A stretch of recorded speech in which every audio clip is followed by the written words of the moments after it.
Materi hari kita hari ini tentang desain antarmuka ya, atau user interface design.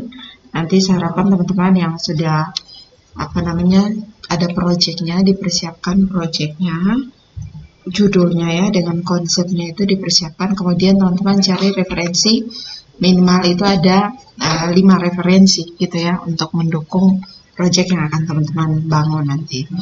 Nah, bicara tentang desain antarmuka atau user interface design di sini, diharapkan nanti ini kita bisa mampu untuk mendesain interface sistem ya dengan benar ya. Jadi tujuan dari pembelajaran ini teman-teman, nanti kita bisa mendesain desain antarmukanya untuk membangun sistem gitu ya. Sebelum kita membangun sistem, kita perlu untuk mendesain interface yang benar ya. Nah, materi yang kita pelajari hari ini lebih kepada apa itu sendiri, definisi tentang desain antarmuka, kemudian prinsip dasar desain antarmuka, kemudian tentang desain input dan desain outputnya, gitu ya. Nah, yang pertama di sini tentang desain antarmuka. Pada dasarnya desain antarmuka itu adalah proses yang mendefinisikan bagaimana sebuah sistem itu bisa berinteraksi dengan entitas eksternal, gitu ya. Entitas eksternal di sini ya pada dasarnya adalah end user ya, atau pemakai dari aplikasi tersebut. Misalkan kalau dalam perancangan sistem kita kenal ada yang disebut dengan admin. Dari admin itu juga berinteraksi ke sistem ya. Selain admin, misalkan kalau tadi Ernesto punya contohnya pembuatan aplikasi untuk penjualan hasil karya laku, itu bisa ada pemakainya yang kita sebut sebagai pelanggan. Atau misalkan ini sistemnya tentang untuk penjualan dan pembelian atau bisnis retail, berarti ada yang disebut dengan pemasok dan sistem lainnya yang bisa juga berinteraksi dengan sistem yang kita bangun.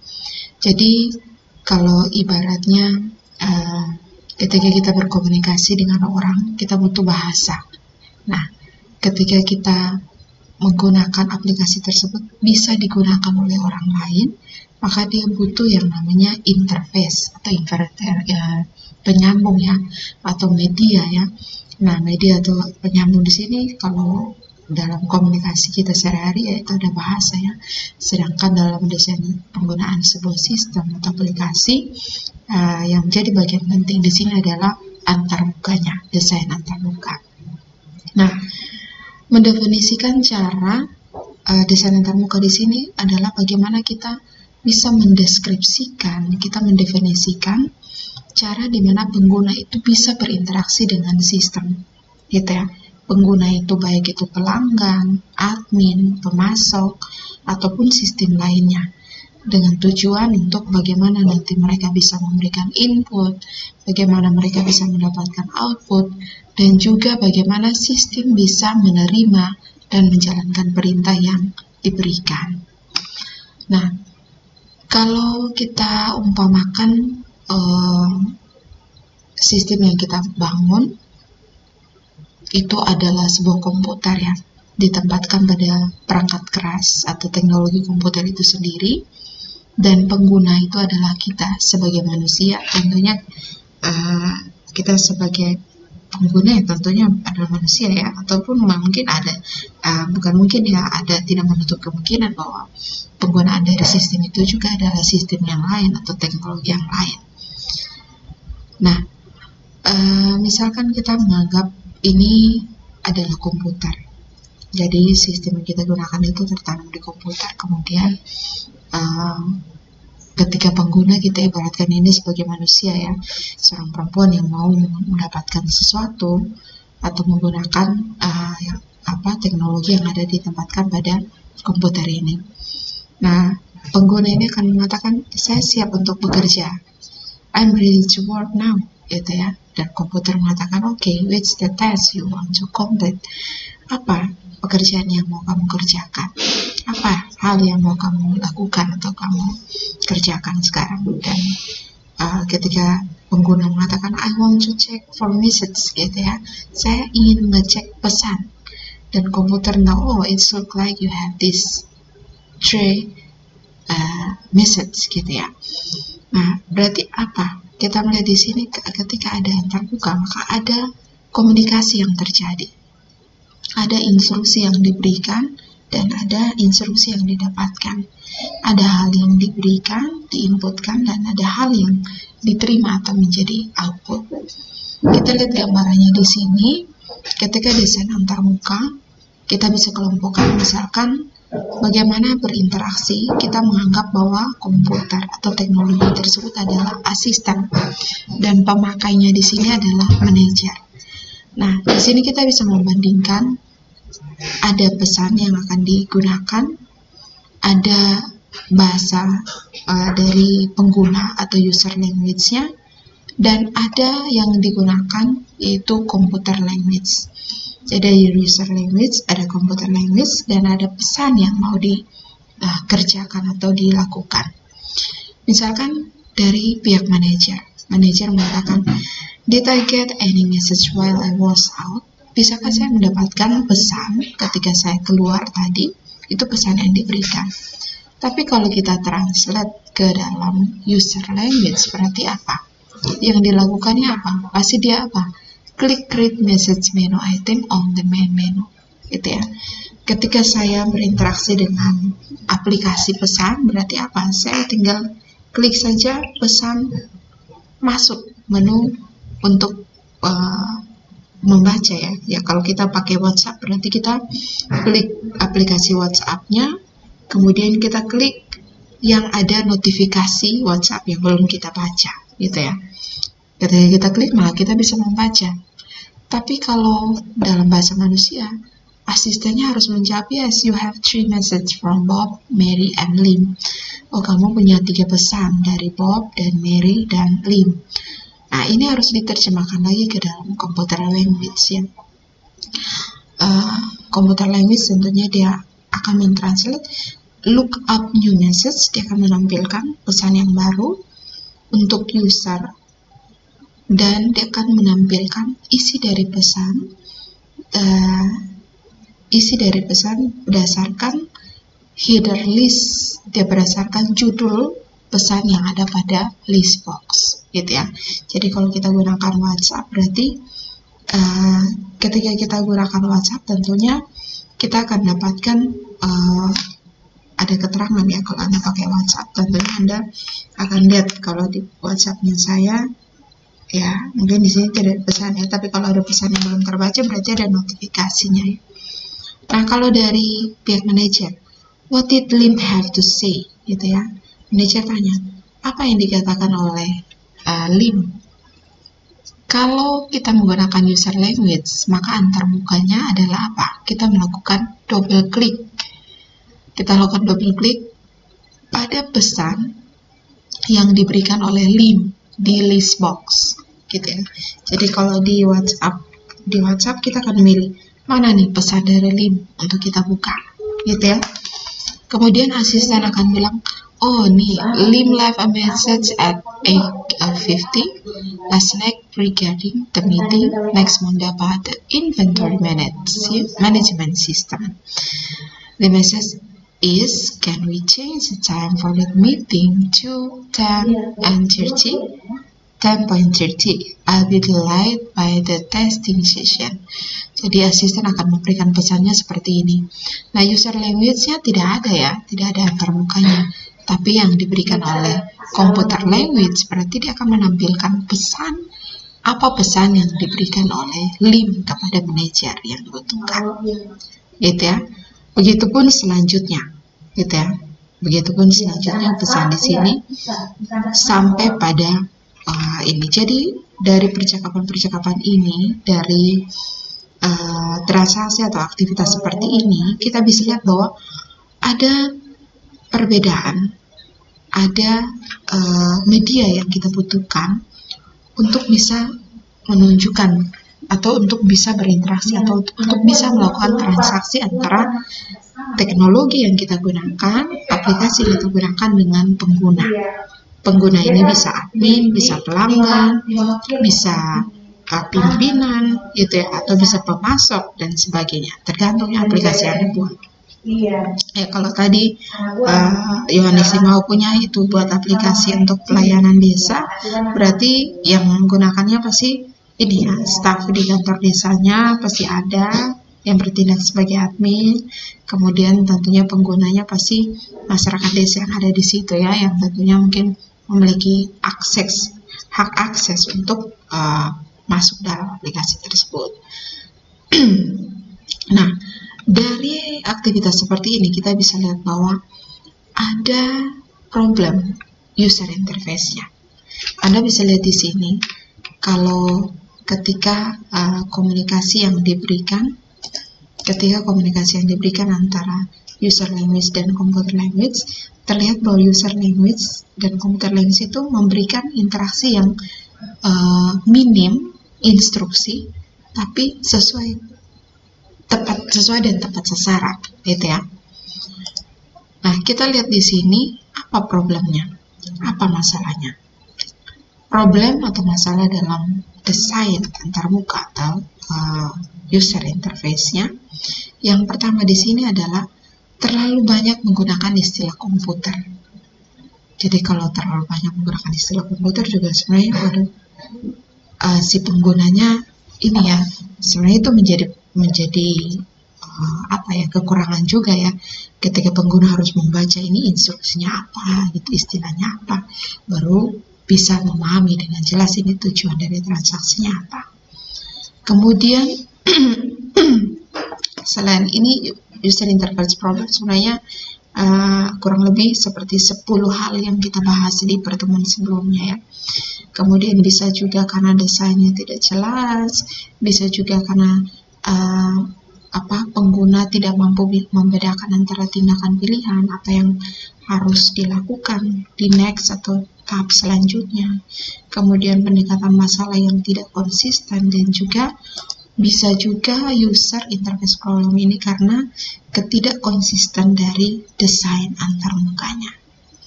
Nah, bicara tentang desain antarmuka, user interface design, maka ada yang namanya interaksi manusia dan komputer. Makanya saya yakin ya teman-teman, kalau ngambil mata kuliah interaksi manusia dan komputer, ini adalah lanjutannya ketika kita mengimplementasikannya pada pembangunan sistem.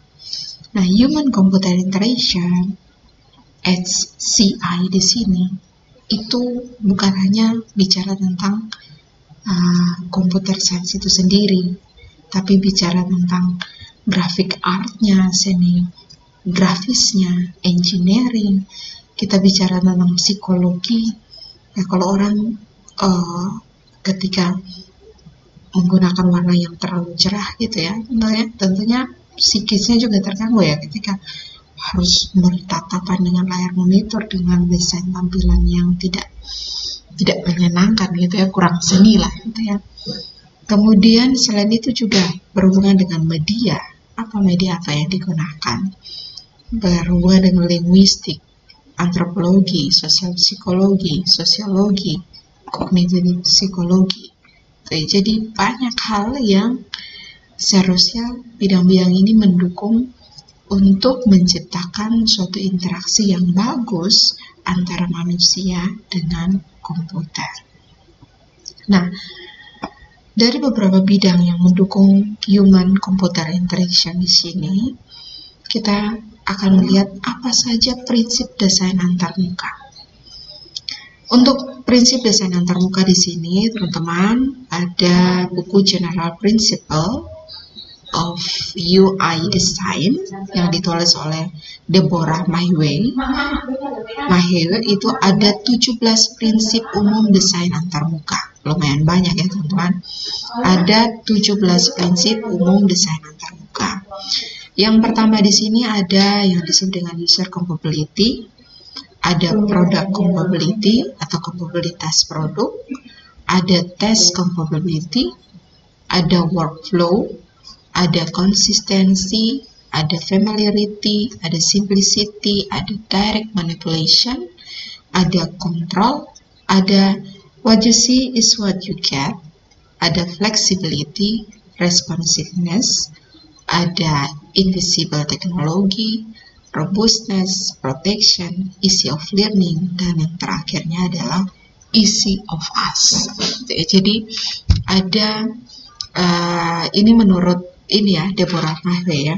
Jadi kalau prinsip desain antarmuka berdasarkan General Principle of UI Design itu ada 17 prinsip umum desain antarmuka. Dan ini penting ya. Penting untuk kita sebelum kita masuk untuk mendesain desain antarmuka yang akan kita buat sesuai dengan studi kasusnya teman-teman. Yang pertama di sini adalah user capability.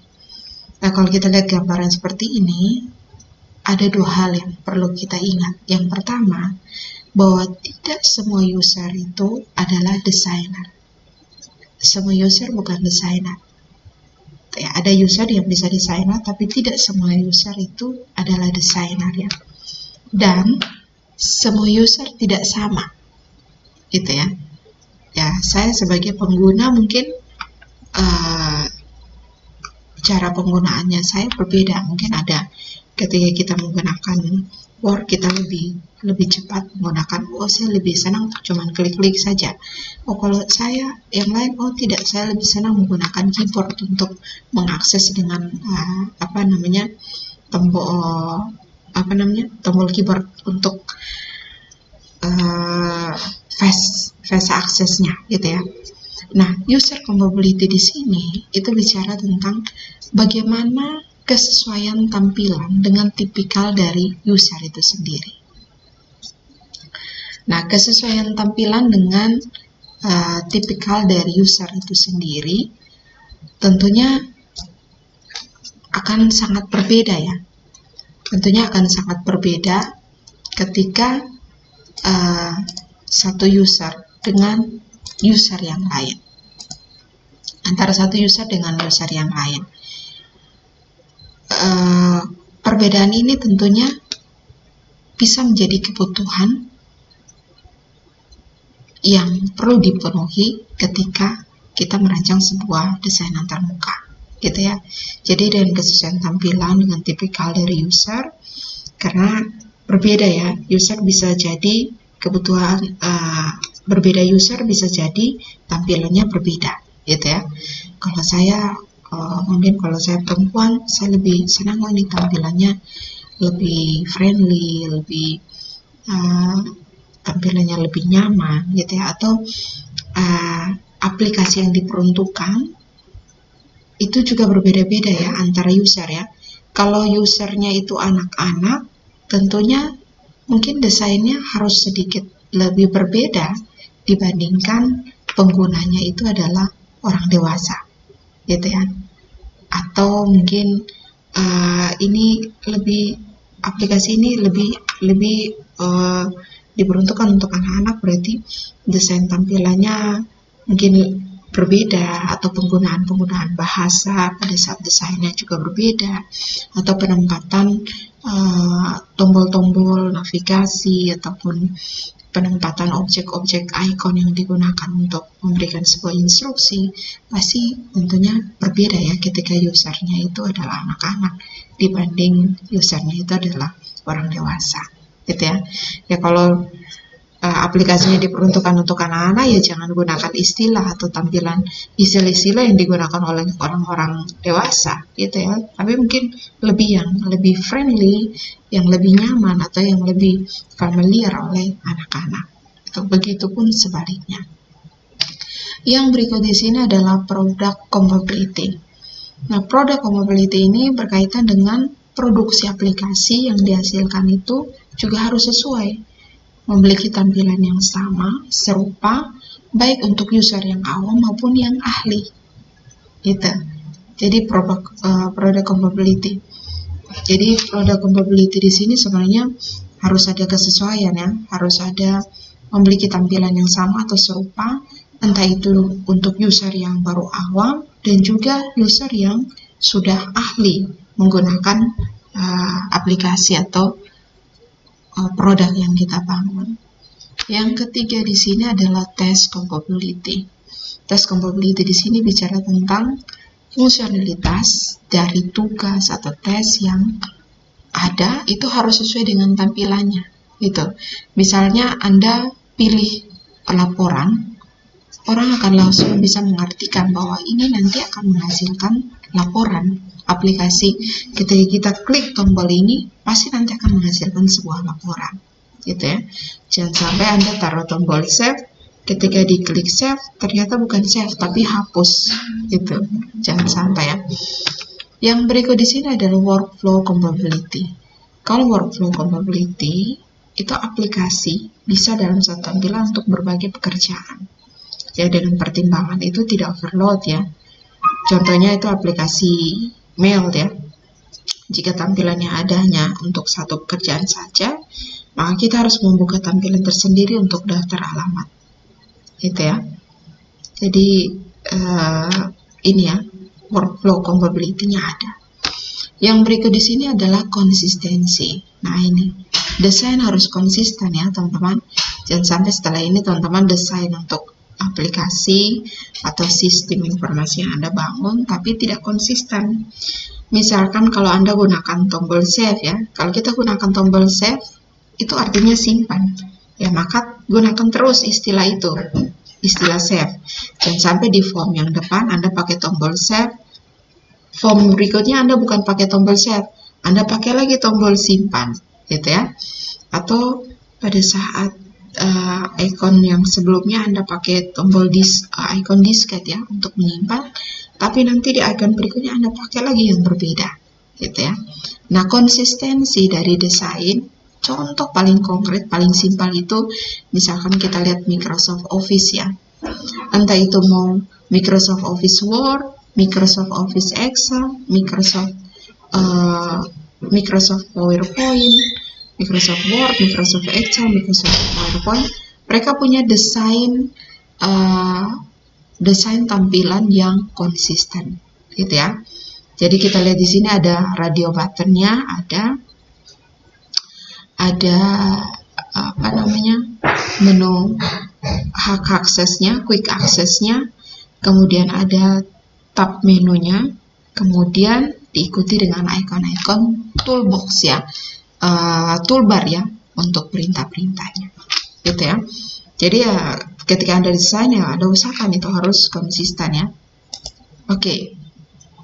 Selanjutnya prinsip yang keenam di sini adalah familiarity. Ketika kita mendesain sebuah desain antarmuka, kita harus memastikan bahwa kita harus memakai prinsip familiarity atau faktor kebiasaan yang mudah dikenali.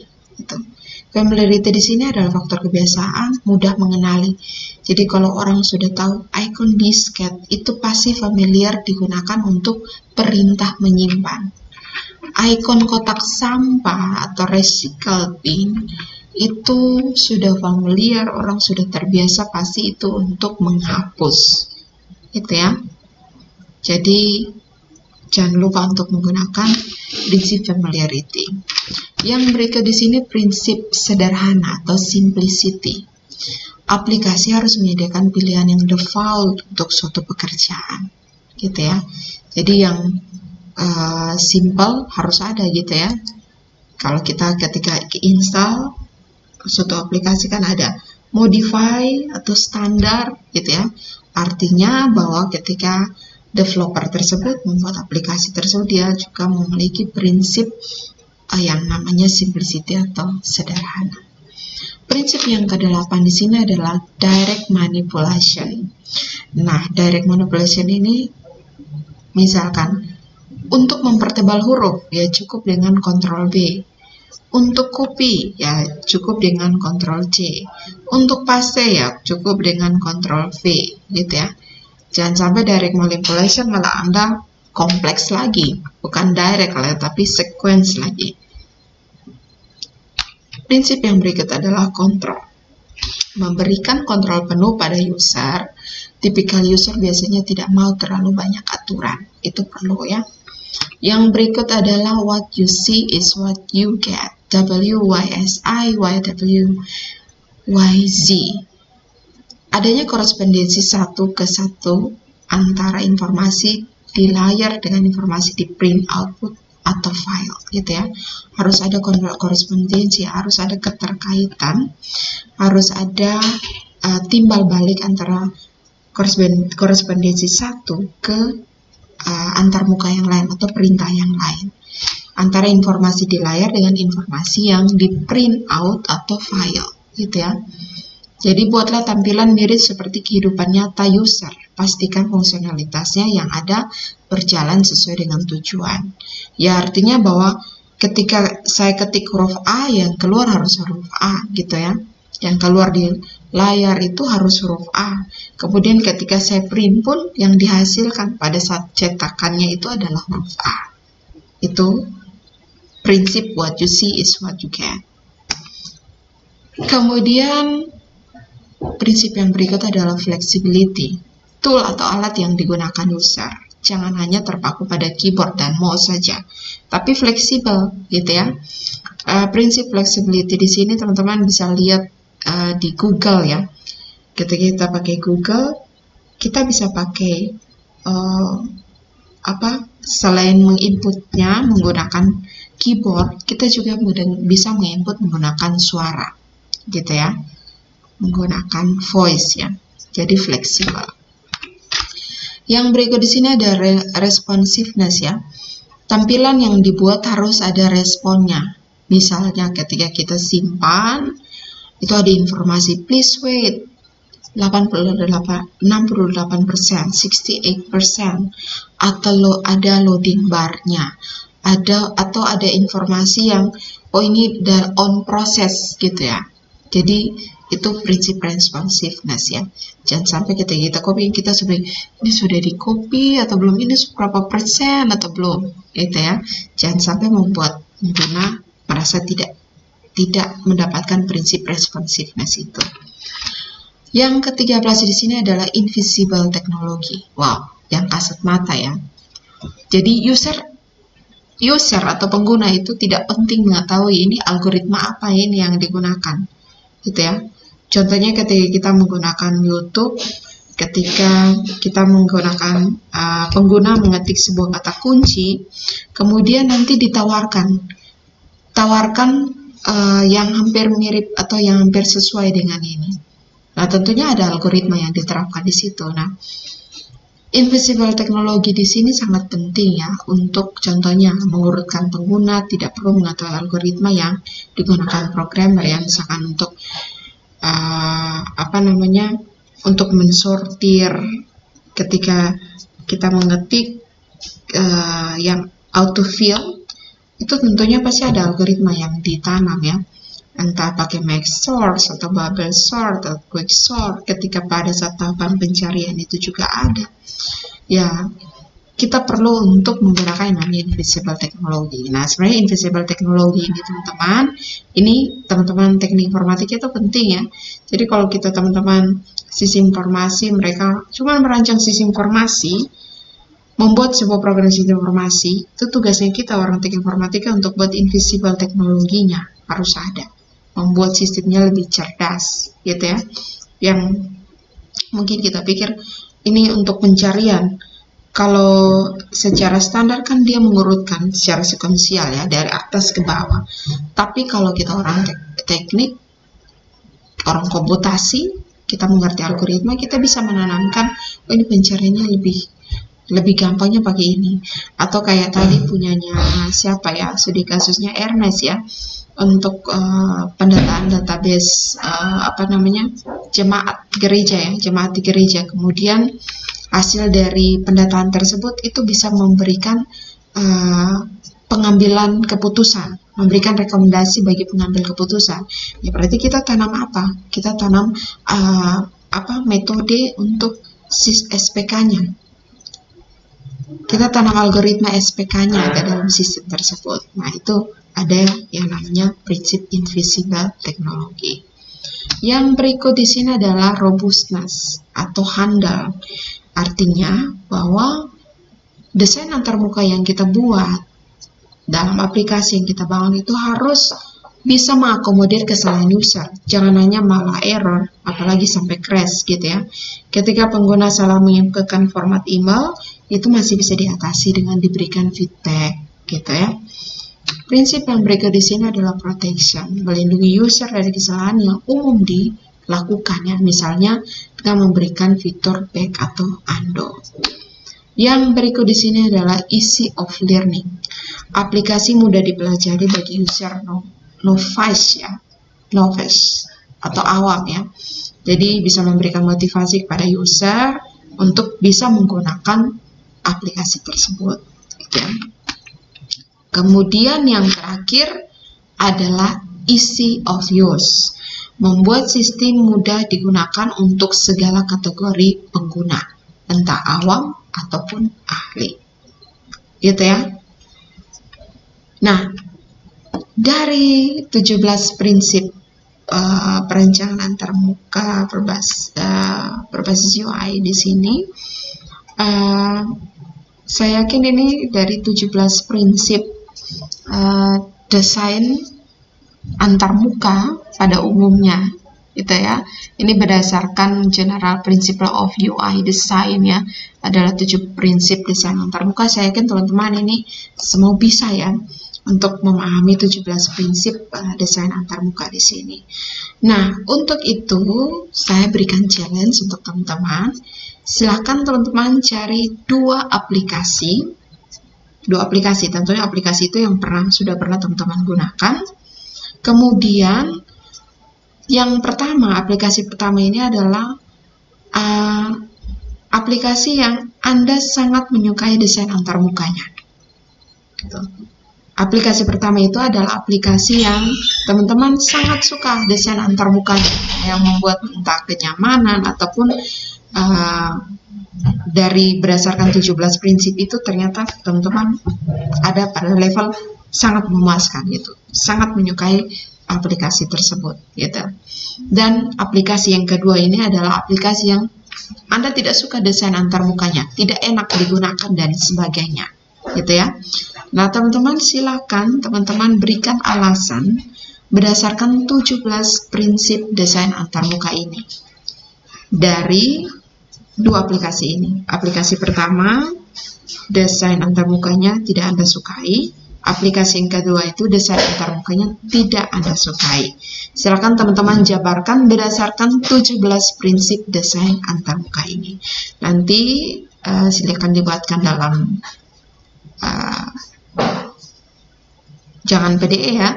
Silakan teman-teman buat dalam bentuk video, kemudian diupload di YouTube. Hasil dari uploadnya, link YouTube-nya teman-teman silakan sematkan atau upload ke iKlas ya untuk pertemuan kedua ya.